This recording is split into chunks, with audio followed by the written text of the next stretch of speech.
അപ്പൻ അമ്മയെ കാണേണ്ടത് ശ്രേഷ്ഠയെന്നാണ്, അമ്മ അപ്പനെ കാണുന്നത് ശ്രേഷ്ഠൻ എന്നായിരിക്കും.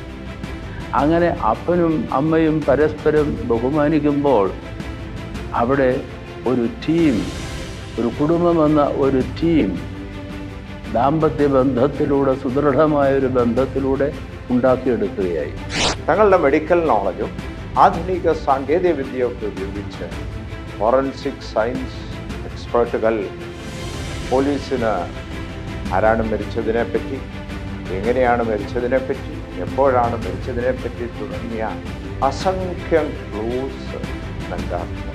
എല്ലാവരും എന്തെങ്കിലും കഴിവുകൾ നിറഞ്ഞവരായി, ഒരാളുടേതാവണമെന്നില്ല മറ്റേ ആൾക്കാർ.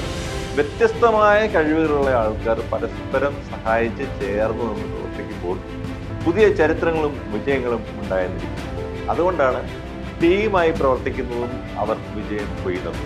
ഈ വീടിനുള്ളിലെ പുകവലി, പൊടി പിടിച്ചു കിടക്കുന്ന മുറികൾ, സദാസമയം അടച്ചിട്ടിരിക്കുന്ന ജനലുകൾ, ശ്വസിക്കുമ്പോൾ അസ്വസ്ഥത ഉണ്ടാക്കുന്ന രാസവസ്തുക്കൾ, ഇവയൊക്കെ വീടിനുള്ളിലെ വായുവിന്റെ ഗുണനിലവാരം കുറയ്ക്കുകയും കുടുംബത്തിന്റെ മൊത്തം ആരോഗ്യത്തിനെ ബാധിക്കുകയും ചെയ്യും.